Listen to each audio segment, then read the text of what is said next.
Ethiopian birth certificate. I actually remember when that was taken. That was at the orphanage, and I had no idea what a camera was at that point.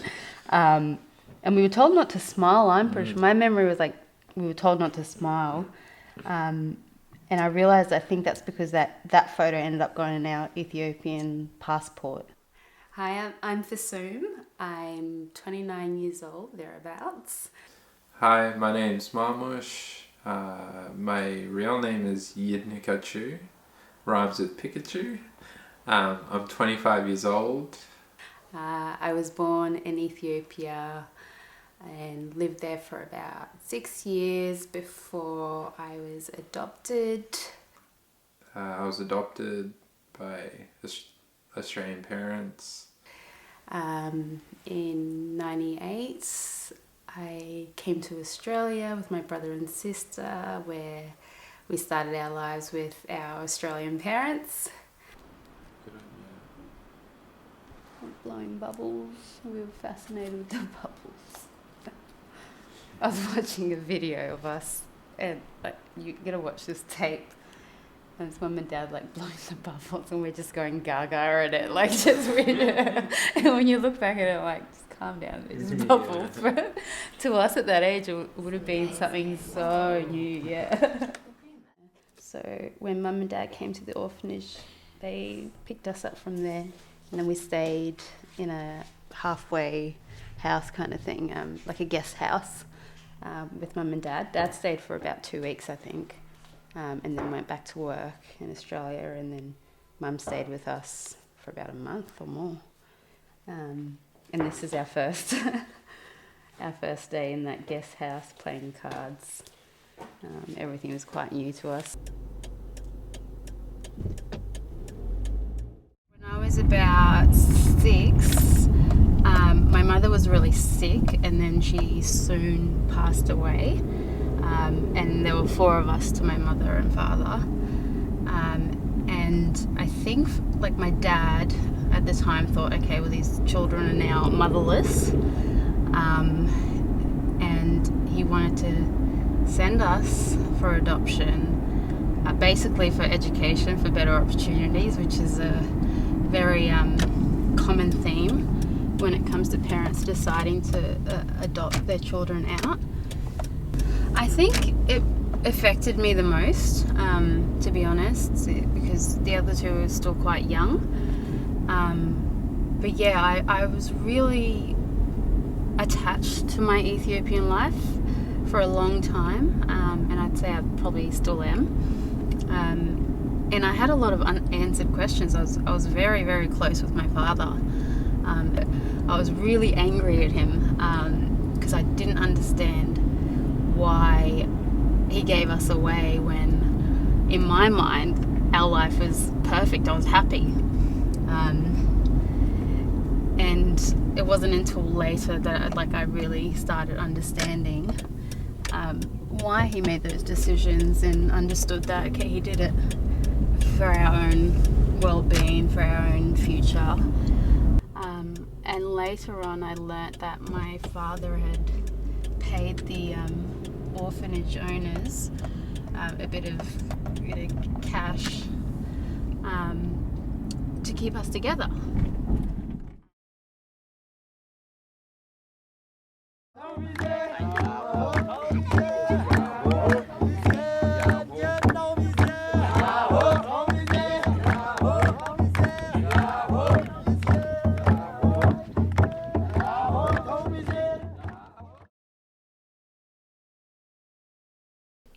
So the way I got into Banksia was through uni.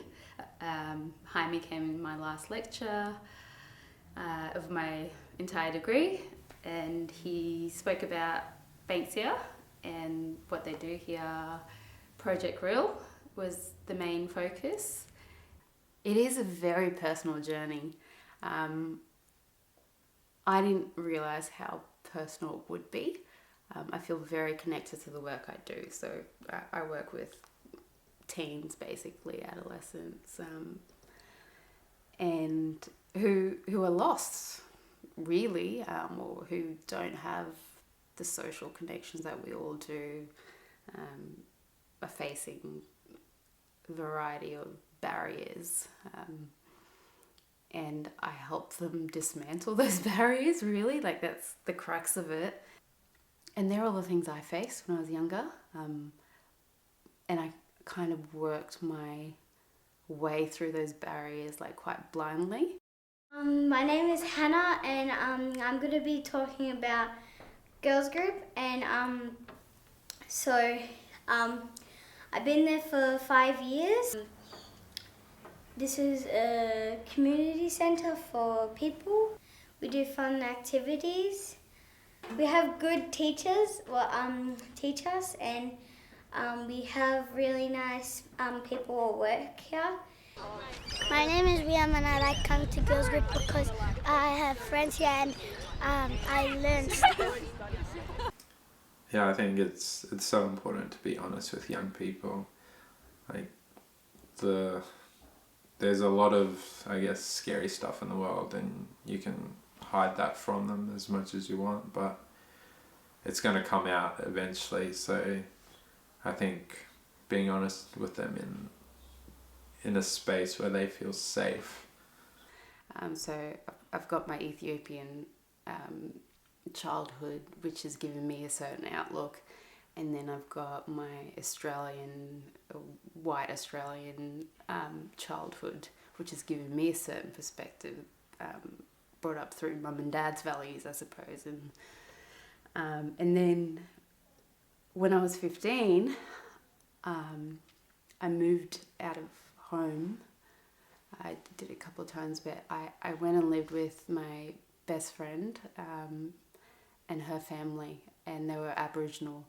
And I always reflect that time was when I really, really just, like, my world opened up a bit more, and I became very aware of the imbalances in power, the way certain communities, certain people were treated in society.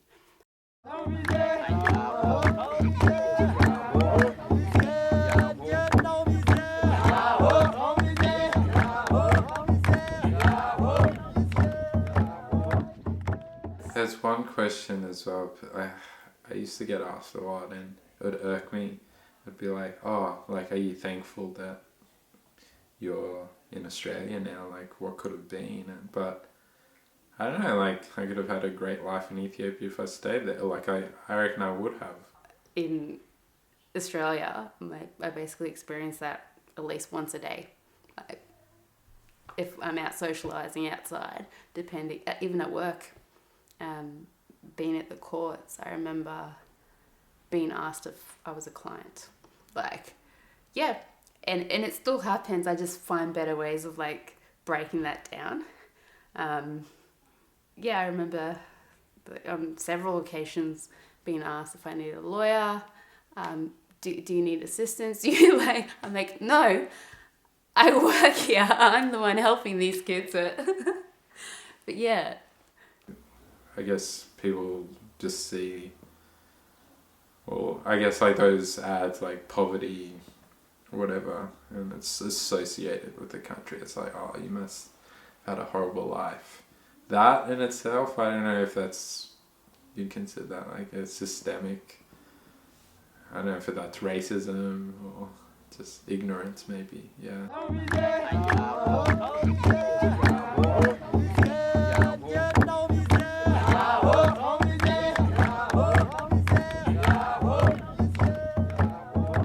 There's a big difference.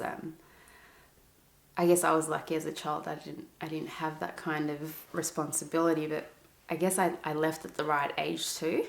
I would have been just getting to that age where there would have been expectations on me as a female to start cooking. And I saw this later on when I went back, and I saw my younger siblings, half siblings that I've got there. I've got a few.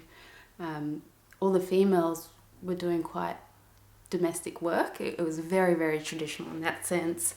Some of them still studied. There was one in particular, she's 22, 23 now. She did a lot of work. She would get up really early and cook for the guests, tend to the farm, come back. I think she went to the markets, bought food, and then she'd go and do her study. And like no transport. She walked for about an hour, study, walk back after school was finished, and then she'd do her afternoon routine, cook for the family, and like just the way she did it, there's never a single like complaint or that's what she was used to. But I felt like you get more rights as a woman as you grow older, and you got a bit of wisdom behind you.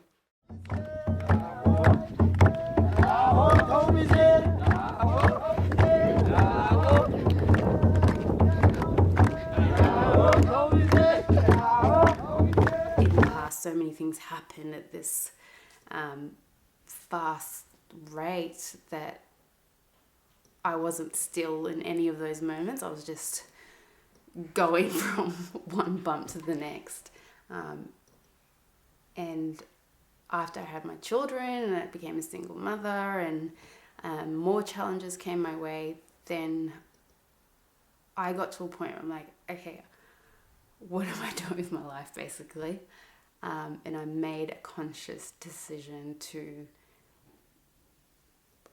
do something else and work harder and find it like a meaningful pathway, which maybe you don't necessarily get straight away unless you've had those kind of challenges. And I think maybe that was part of my journey was going through all those challenges in order to get to now and have a sense of clarity. When I have been off the path, or when I do veer off the path, I think I can feel it in my body, like from my heart racing to just not being able to think clearly, making impulsive decisions on my emotions. But when I am on the path, there's this clarity. I think there's motivators in terms of like people, like Fessoom, for example, my older sister. She's an incredible woman, as you probably know. But even just seeing her like going day in, day out.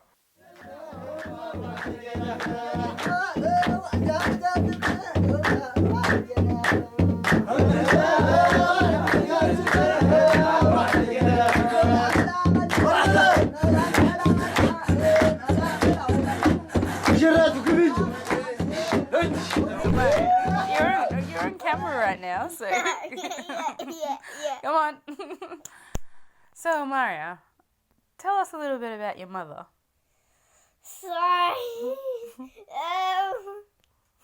She brings me to school. She makes my lunch. Whoa!